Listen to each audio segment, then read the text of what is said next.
भाभी भाभी भाभी, ओ मेरे वर्ल्ड की बेस्ट भाभी।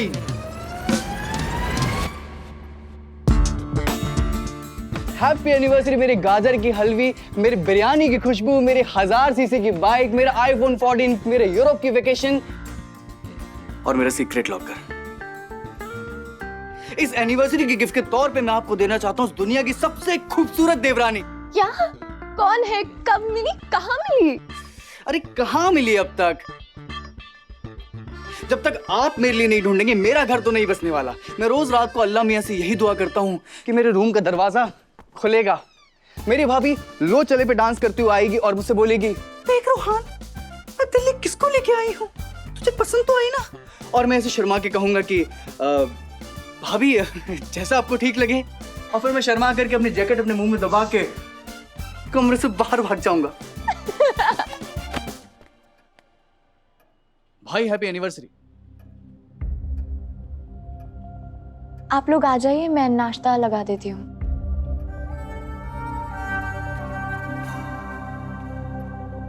इन्हें क्या हुआ? इन्हें यह हुआ कि इन्हें यह लगता है कि मैं हमारी शादी की सालगिरह भूल गया। इन्हें लगता है मतलब आप भूले नहीं हैं? ओह सरप्राइज है, क्या बात है भाईजान, वेरी नाइस। लेकिन भाभी को ना ज्यादा देर तक नाराज मत रहने देना। अच्छा। और वैसे भी आप उन्हें देख के स्माइल करोगे ना तो वो खुद धूप में आइसक्रीम की तरह पिघल जाएंगी और पक्का गिल ट्रिप पे बिना टिकट के सोलो निकल जाएंगी और बोलेंगी, या अल्लाह ये मैंने क्या किया, मेरे फरिश्ते जैसे हस्बैंड के साथ मैंने गलत किया।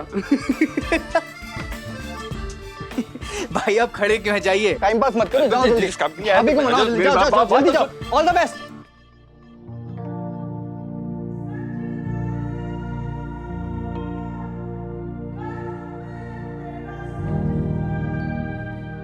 किसी गैर के लिए इतने दिल से दुआ कैसे मांग लेती हो?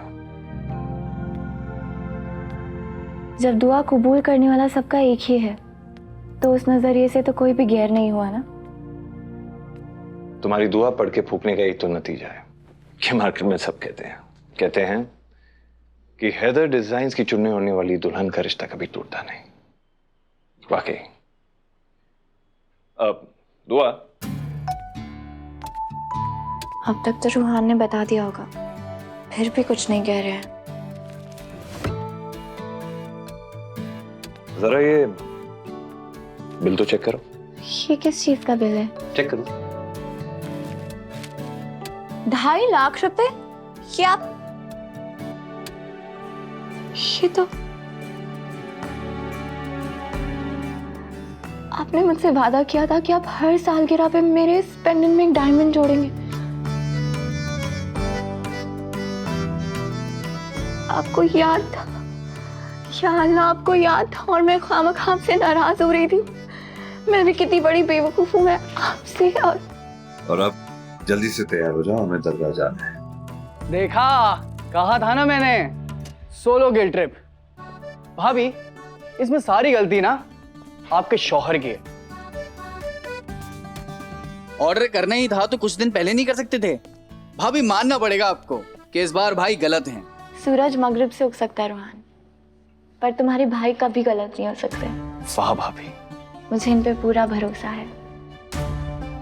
और किसी दिन ये मुझसे टूट गया तो मेरा जिंदगी से नाता टूट जाएगा। दुआ, फोन लगाकर बुला ले अपने शौहर को। मैं उन्हें फोन नहीं लगाऊंगी। तुम चाहे मेरी जान ले लो, पर मैं उन पे आज भी नहीं आने दूंगी। दिमाग मत खराब कर मेरा, लगा फोन। या अल्लाह, इस मुसीबत के साए से मेरे परिवार और हैदर को महफूज रखना। इस खास दिन पर यही दुआ है आपके लिए हैदर।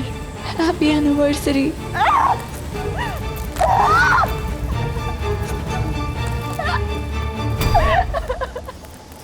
हैप्पी एनिवर्सरी भाईजान। भाभी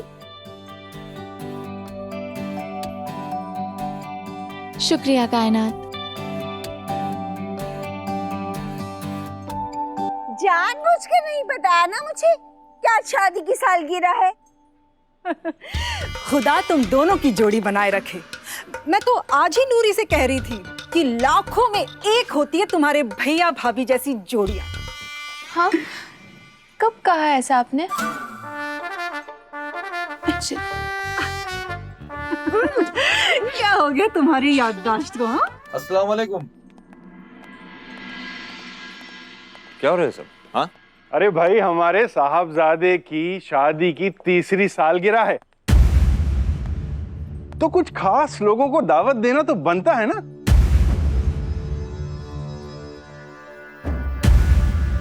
हो पूरी हर मुराद, रहो शाद, रहो आबाद। दिल में दुआएं भर के ये बाप दे रहा है तुम्हें मुबारकबाद।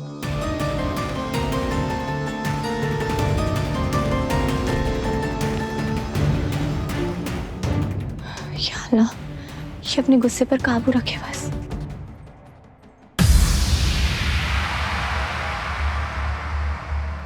और ये आतिशबाजियां शुरू।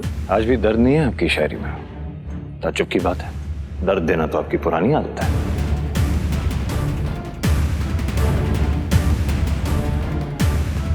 दरअसल ताज्जुब तो इस बात का भी है कि 31 सालों में जो शख्स शादी के मायने नहीं समझ पाया, आज वही मेरी शादी की सालगिरह सेलिब्रेट करना चाहता है। अरे आज के दिन कैसी कड़वी बातें कर रहे हो बेटा? अरे मैंने तो ऐसा खुबानी का मीठा बनवाया है कि खाओगे तो सारी कड़वाहट भूल जाओगे। भूल जाऊं? क्या भूल जाऊं? आपके दूसरे निकाह के बाद जितनी रातें मेरी अम्मी ने तकरीर गिले करते हुए गुजारी, उसे मैं भूल नहीं सकता। या शायद ये भूल जाऊं कि 26 साल एक ही छत के नीचे जो वक्त मेरी अम्मी ने गुजारा है, उसे मैं भूल नहीं सकता। उसे भूल जाऊं या फिर ये भूल जाऊं कि आज भी मेरी अम्मी को लगता है कि शायद उसी में कोई कमी रह गई होगी, जो आपका दिल इतनी आसानी से कहीं और लग गया। बेटा, आज खुशी के रोज भी जूते मारोगे अपने बाप को? और नहीं तो क्या हैदर, खुदा खैर करे।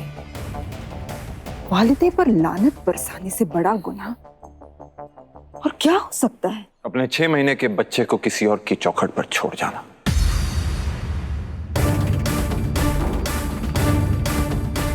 वो तो मेरी अम्मी थी, वरना कौन सी दूसरी औरत है जो अपनी सौतन की औलाद को अपने सीने से लगा के पाले। 10 साल का था मैं जब 6 महीने का रूहान अचानक मेरी गोद में आ गया था।